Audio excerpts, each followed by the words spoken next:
भारत के विक्रम का आदित्य जब भी उभरना शुरू होता, बहुत सारे बेताल आके कंधे पे चढ़ जाते हैं और वो ये नहीं चाहते हैं कि वो गंतव्य तक भारत पहुंच सके। कांग्रेस से हमारी जो लड़ाई है वो लड़ाई क्या है? इन्होंने सुप्रीम कोर्ट का गला घोटा, कानून का उल्लंघन करते हुए उस हाईकोर्ट का फैसला आता है 12 जून 1975 को और 13वें दिन ये उस कोर्ट के फैसले का उठाव ना कर देते, 13वीं कर देते हैं।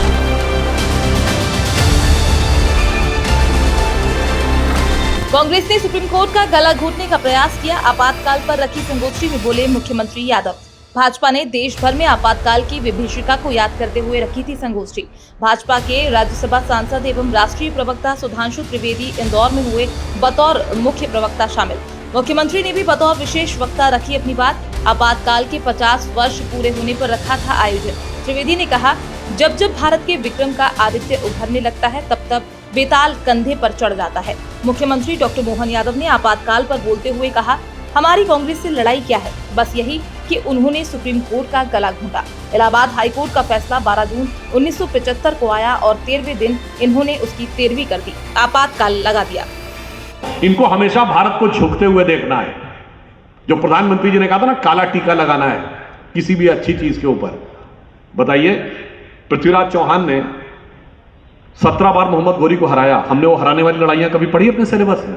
सिर्फ हारने वाली लड़ाई, तराइन की लड़ाई 1192 पढ़ी।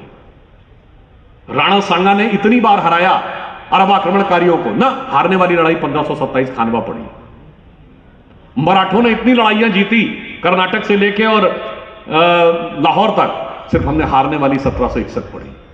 हेमू ने इतनी लड़ाइयां जीती कलकत्ता से लेके दिल्ली तक, सिर्फ हमने हारने वाली लड़ाइयां जीती। और चक्रवर्ती सम्राट विक्रमादित्य जो इसी उज्जैन की धरती पे थे, उनके बारे में कहते हैं इनका तो कुछ तय नहीं है, पता नहीं इनका एग्जैक्ट टाइम क्या था, वगैरह वगैरह। तमाम प्रकार का संदेह और भ्रांतिमान अलंकार उत्पन्न कर दो। ये वो मानसिकता है जिसने भारत को हमेशा लेट डाउन होता हुआ देखना है, जिसको इंश्योर करना है कि भारत का स्वाभिमान न उभरने पाए। अब चूंकि हम लोग इस क्षेत्र में बैठे हैं जहां सम्राट विक्रमादित्य होते थे, तो आप सबने बेताल पचीसी का नाम सुना होगा। तो क्या बताएं, भारत के विक्रम का आदित्य जब भी उभरना शुरू होता, बहुत सारे बेताल आके कंधे पे चढ़ जाते हैं और वो ये नहीं चाहते हैं कि वो गंतव्य तक भारत पहुंच सके। तो आज हमें उन बेतालों से भी बहुत सावधान रहने की जरूरत है और इसीलिए आज के इस कालखंड में मैंने आपको यह बताने का प्रयास किया कि किस प्रकार से आपातकाल से कई साल पहले से वह व्यवस्था शुरू हुई, कैसे संदेह है कि विदेशी शक्तियों का भी उसमें रोल था, किस प्रकार के ये जो सेकुलर वर्ड डाला गया और सोशलिस्ट वर्ड, ये भारत के स्व को दबाने वाला था। और मैं ऑन द लाइटर नोट एक और बात कह दूं, ये कहा गया ना कि भारत पंथ निरपेक्ष और समाजवादी है। अब समाजवाद आज किस स्थिति में पहुंचा, सेकुलरिज्म किस स्थिति में पहुंचा हो तो आपको पता है। समाजवाद किस स्थिति में पहुंचा, उसके लिए एक समाजवादी कवि हुए अदम गोंडवी। आज से 20-30 साल पहले ही समाजवाद के अंदर जो अपराधीकरण आया समाजवादी पार्टियों में, चाहे वो लालू जी की पार्टी हो या मुलायम जी की पार्टी हो, उससे दुखी होकर उन्होंने एक लाइन लिखी थी कि काजू भुना है प्लेट में, विस्की गिलास में, उतरा है राम राज्यों विधायक निवास में।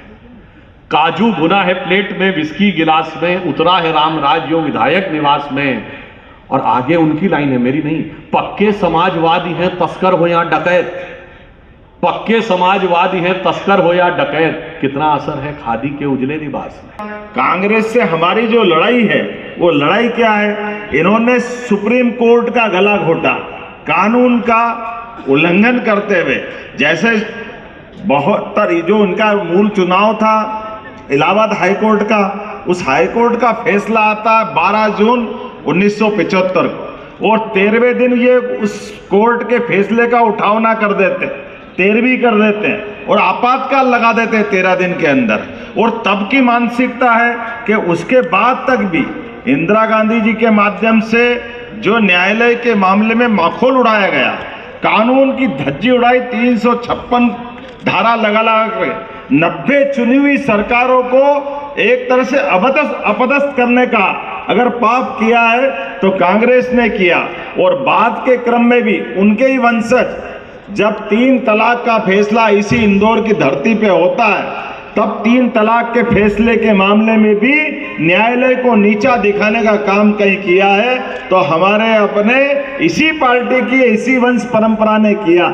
और उसके उल्टे आज का नेतृत्व यशस्वी प्रधानमंत्री के नेतृत्व में हमने उस 3 तलाक के कानून का पालन भी कराया। जोरदार अभिनंदन श्रीमान नरेंद्र मोदी जी के लिए। यह सच्चे अर्थों में लोकतंत्र सेनानी का सम्मान है।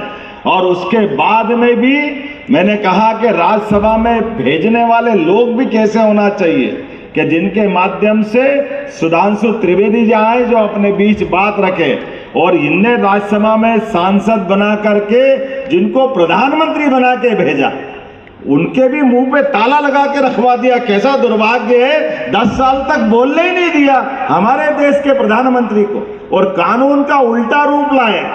जिनने अपनी कैबिनेट के माध्यम से दुनिया की सबसे बड़ी ताकत संपन्न पार्लियामेंट के आधार पे चुने हुए उस कैबिनेट के फैसले को यूपीए के माध्यम से नीचा दिखाते हुए, और जो उसके मेंबर नहीं वो मुंह पे फेंक रहे हैं, इससे बड़ा लोकतंत्र का अपमान क्या होगा।